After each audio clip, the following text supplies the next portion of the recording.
Voyons maintenant, après la définition de la direction et de ses missions, voyons maintenant, dans une deuxième section, la direction chez Henri Fayol. Donc Henri Fayol, c'est un ingénieur qui est considéré comme étant le pionnier en matière de la direction. Parlons tout d'abord un peu du contexte de Fayol. L'homme, c'est tout d'abord Henri Fayol. Il a vécu de 1841 à 1925. C'est à peu près l'époque de Taylor. Et que certains considèrent comme étant le père du management. Ça veut dire le premier à avoir formalisé, il a donné une forme à partir de son expérience professionnelle, bien entendu personnelle, ce qui est la fonction administration.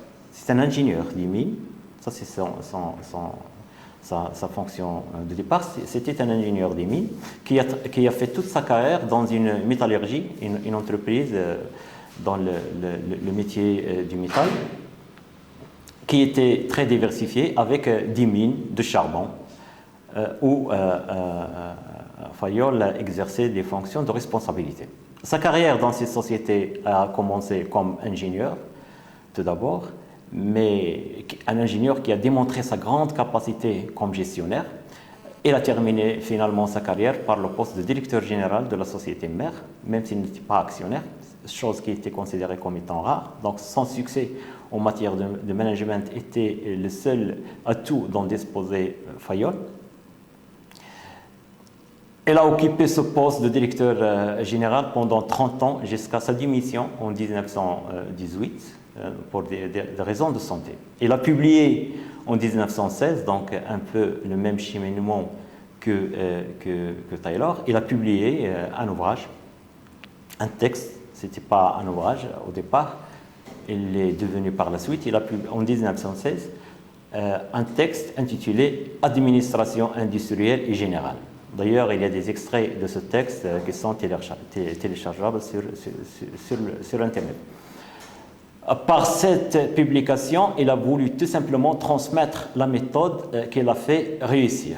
Donc, le texte a eu un succès similaire à celui des principes d'organisation scientifique de Taylor, édité en 1911. Donc, il n'y a pas une grande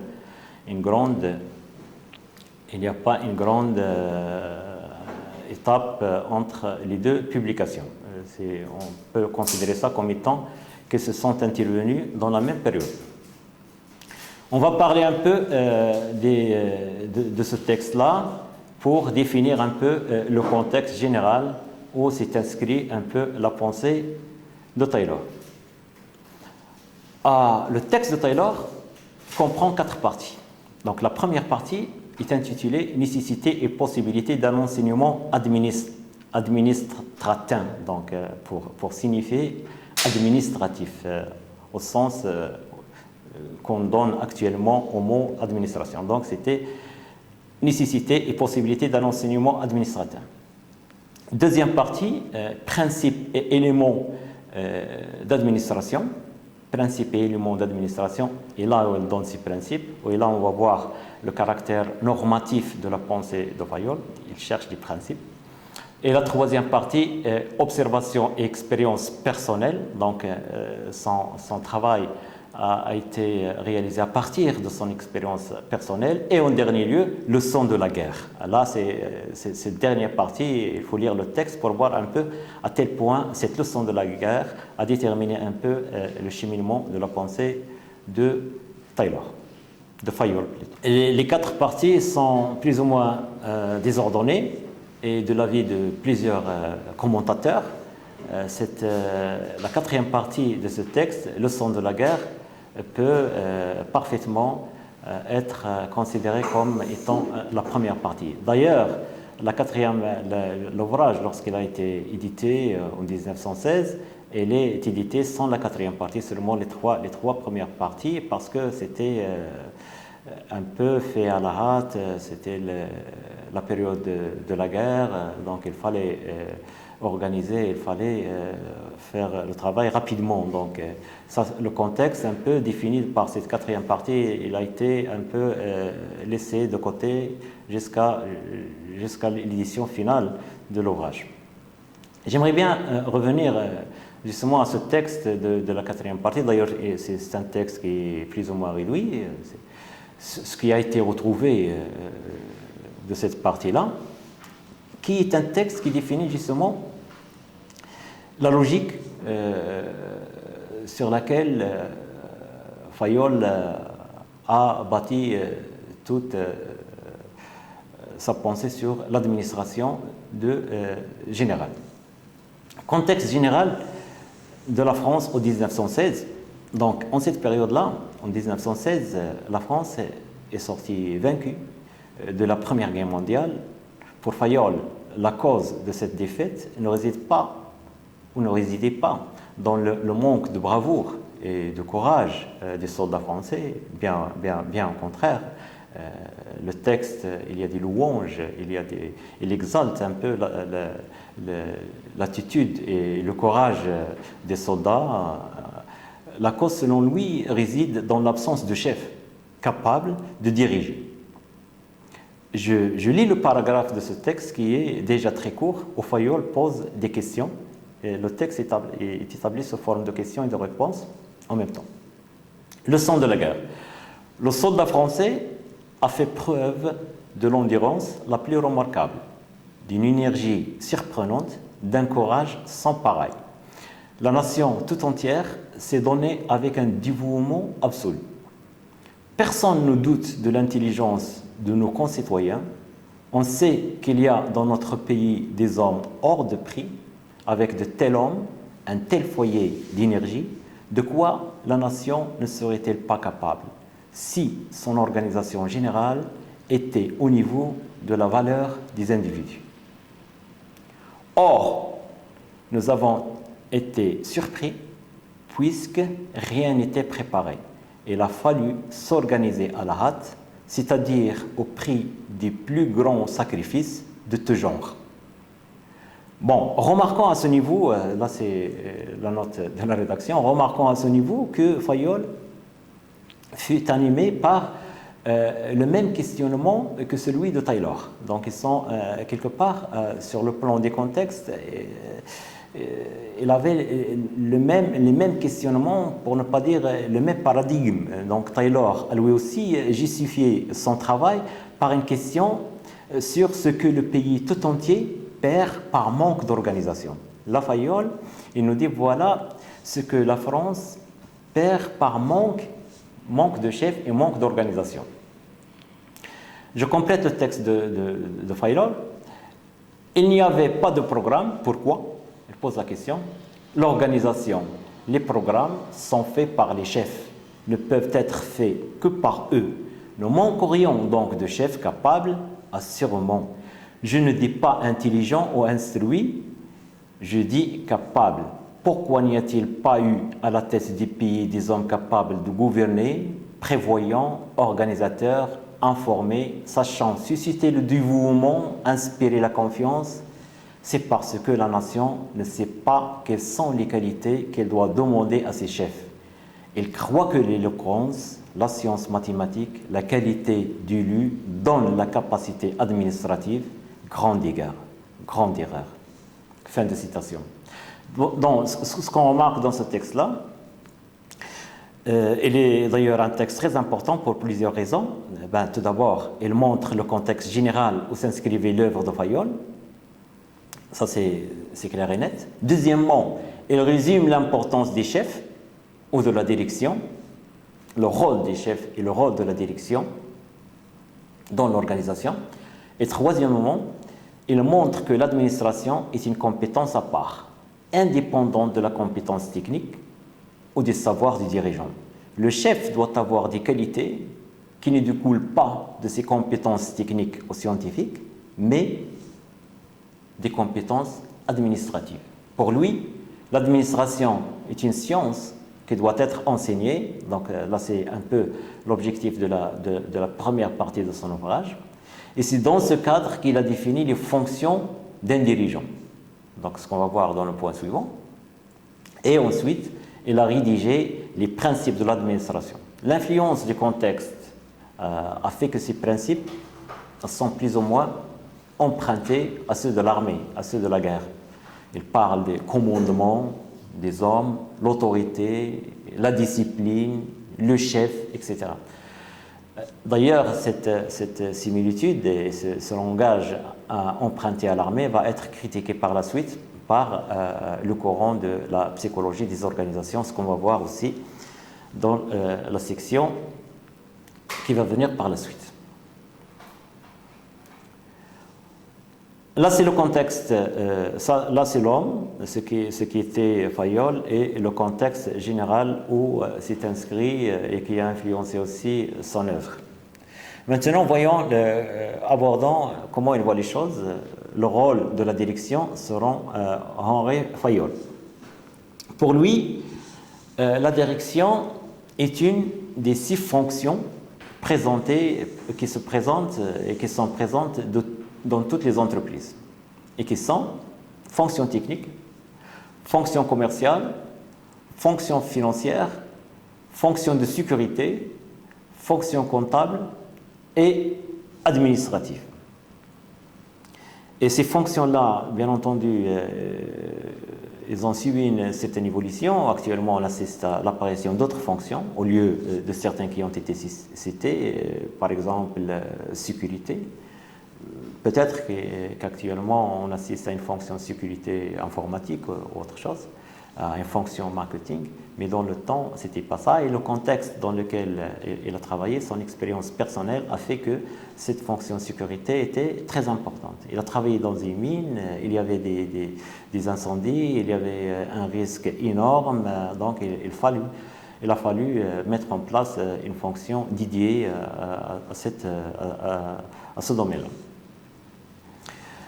D'après Fayol, le dirigeant doit assurer 5 responsabilités. Donc, lorsqu'il dit doit, donc il doit appeler doit, c'est une règle, c'est un devoir. Là, on voit le caractère un peu normatif de sa pensée. Qu'est-ce qu'il doit faire un dirigeant? Tout d'abord, prévoir. Prévoir, c'est anticiper l'évolution de l'entreprise et planifier.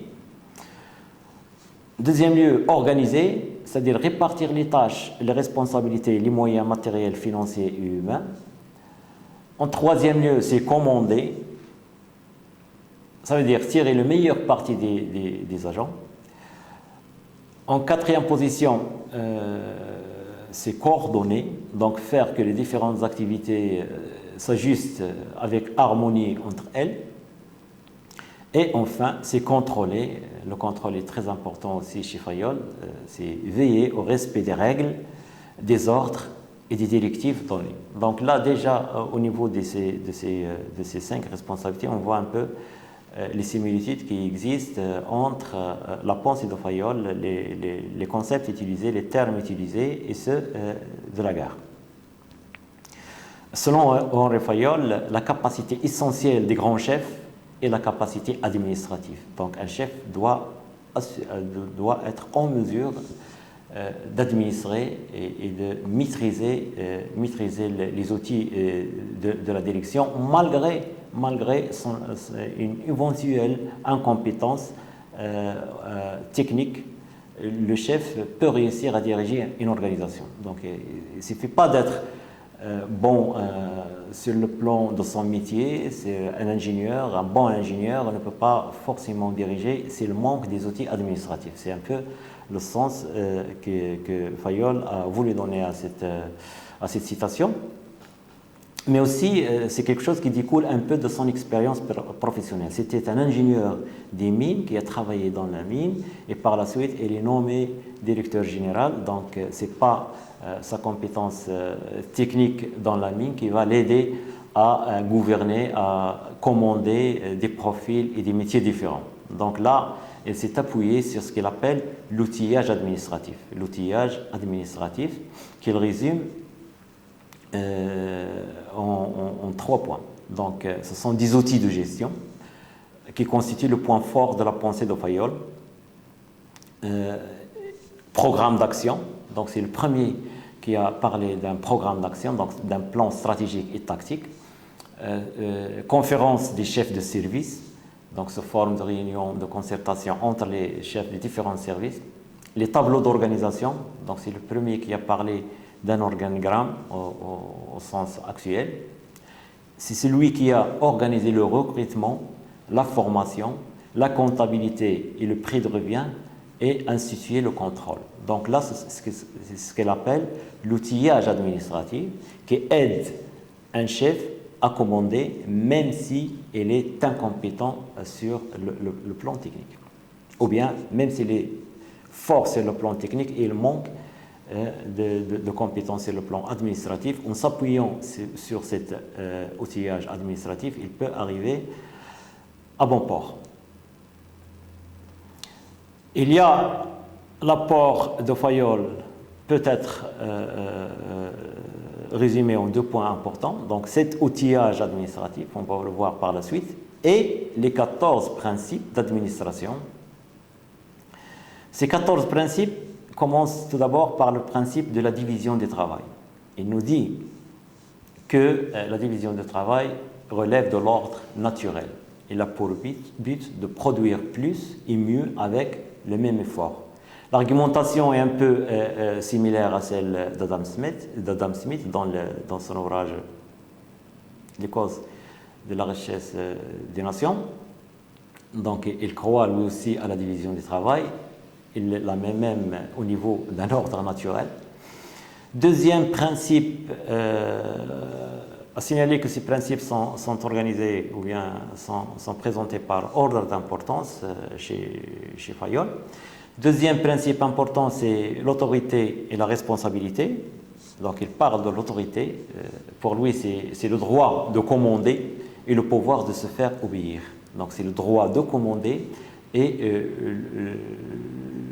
le pouvoir de se faire obéir. Ça veut dire un responsable il dispose de l'autorité, il dispose d'un droit de commander et il dispose aussi d'un pouvoir de se faire obéir. À remarquer là que actuellement on considère la personne qui a une bonne autorité n'a pas toujours besoin d'aller recourir au pouvoir pour se faire obéir. On parle là du charisme, on parle d'autres éléments qui relèvent un peu de la gestion des ressources humaines et qu'on va voir en leur temps. Deuxième principe, je répète, c'est l'autorité et la responsabilité. Donc la responsabilité accompagne l'exercice de pouvoir dans le sens où une sanction doit récompenser ou pénaliser l'exercice du pouvoir. Donc le pouvoir chez Fayol, ce n'est pas un pouvoir absolu, donc il est accompagné par une sanction qui soit il récompense, soit il pénalise l'exercice de ce pouvoir.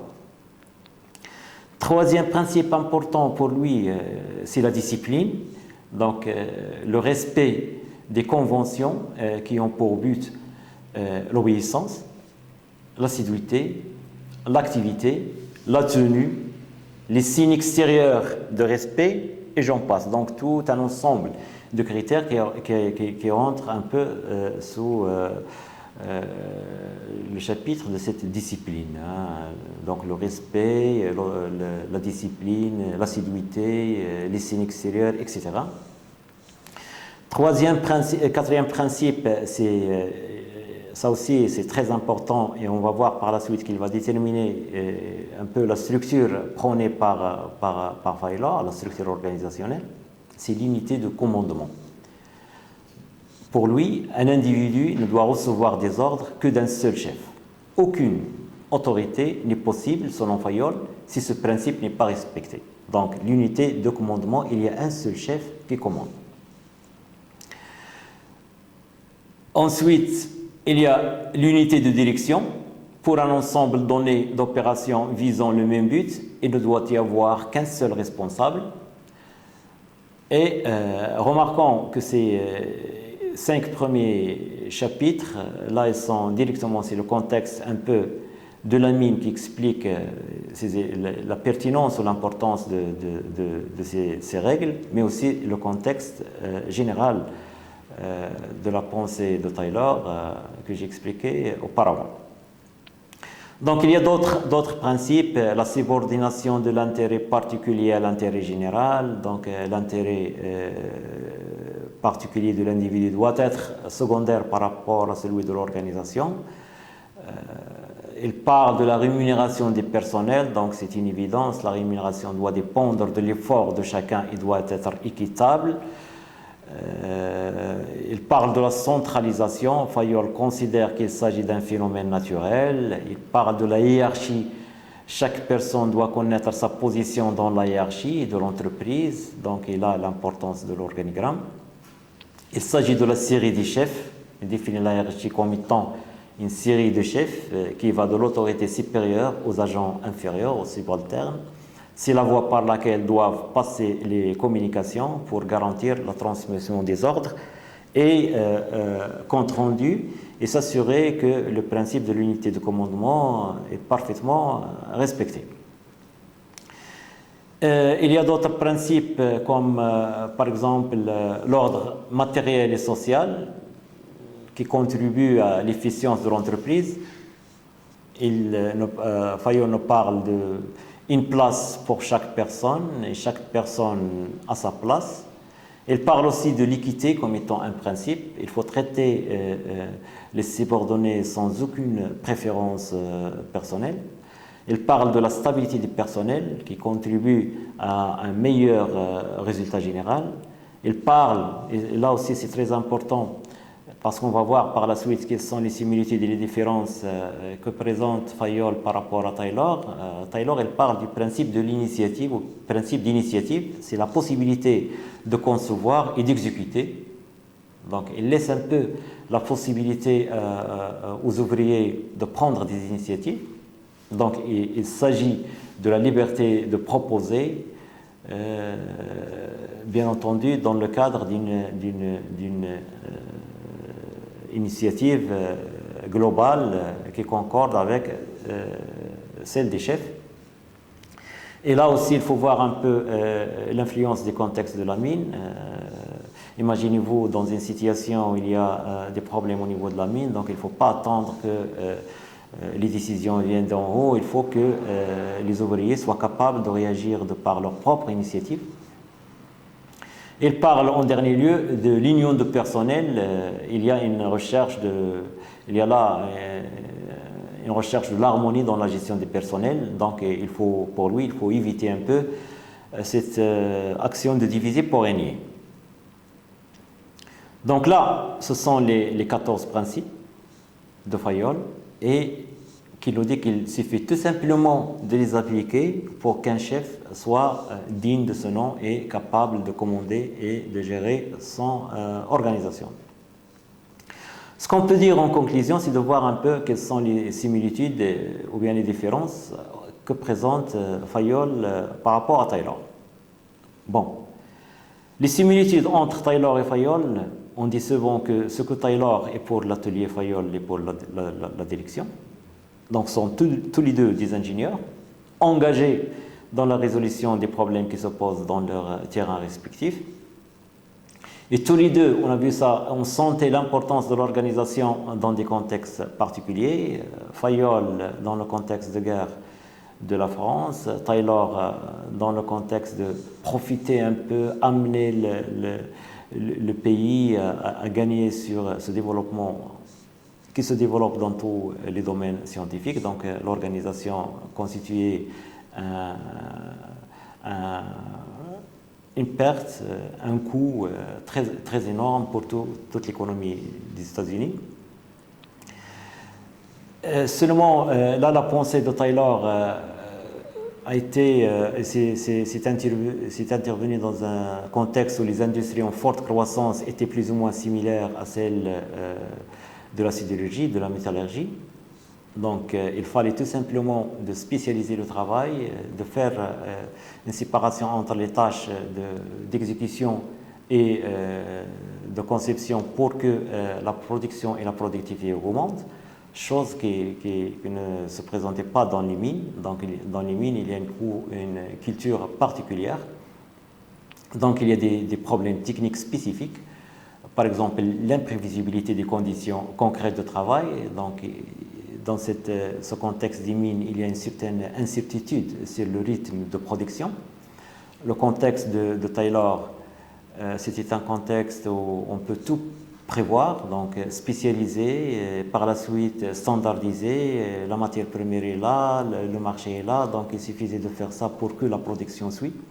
Par contre, dans un contexte de mine, il y a beaucoup d'incertitudes, donc il y a beaucoup d'aléas, il ne faut pas se spécialiser, donc il faut laisser une certaine polyvalence. Si par exemple il n'y a plus de travail, il faut que les gens arrivent à faire autre chose en même temps. En plus, il y a des exigences de sécurité, donc ces exigences étaient très fortes, d'où la nécessité de l'unité de commandement, donc il faut qu'un seul chef commande, un seul chef qui commande, mais les initiatives personnelles sont souhaitées. Par contre, chez Taylor, il y avait plusieurs chefs, on a vu ça, donc plusieurs superviseurs, contremaîtres qui dictent selon leurs fonctions les règles à suivre pour les exécutants. Donc il y a cette multitude de commandements. Mais aussi dans la mine, il y a des causes sociales, donc il y avait des syndicats d'une force très importante, une solidarité entre les équipes des mineurs, etc., qui font que les habitudes salariales étaient proportionnelles à la quantité produite par toute l'équipe, pas par personne, etc. Donc là, ce sont un peu les similitudes. Ils sont similaires sur un ensemble de points, mais quand même, ils divergent sur d'autres points qui tiennent beaucoup plus au contexte de chacun. Si on veut résumer maintenant le succès ou l'échec d'une direction, on peut dire dépend tout d'abord de la taille de l'entreprise. Dans les grandes entreprises, la direction doit faire preuve de son efficacité par rapport aux actionnaires, donc il faut répondre un peu aux objectifs des actionnaires. Dans une petite entreprise, la décision stratégique est prise par une seule personne. La gestion courante est très importante. Le chef d'entreprise d'une petite taille peut superviser tout, donc il fait la gestion, la production, la comptabilité, le commercial, etc. Ensuite, on peut dire que l'échec ou la réussite d'un style de direction dépend aussi de la nature de l'activité. Donc il y a des activités où on peut spécialiser, on peut déléguer. Il y a d'autres activités où la centralisation, l'unité de commandement est très importante. Donc la nature un peu de l'activité explique un peu l'échec ou la réussite de la direction. Mais enfin, il y a la façon dont ce commandement est conçu. On parle du style de leadership. C'est l'influence qu'exerce une personne sur un groupe. Ce style d'animation des hommes, de commandement des hommes va dépendre bien entendu de la personnalité des gens. Il va déterminer le degré de centralisation, la capacité de la direction de l'entreprise à mobiliser le personnel, à générer une culture d'entreprise favorable à la réalisation des objectifs, favorable à l'épanouissement des gens, etc. Donc là, je pense que c'est le point le plus important de tous ces trois, c'est un peu la personnalité des dirigeants et la personnalité et son style de management. Tout ça, on va le voir au niveau de la 4e section de ce chapitre, mais avant, j'aimerais bien présenter un peu l'approche descriptive de Menzberg sur l'administration, donc à côté de l'approche qu'on a vue, l'approche normative de Fayol.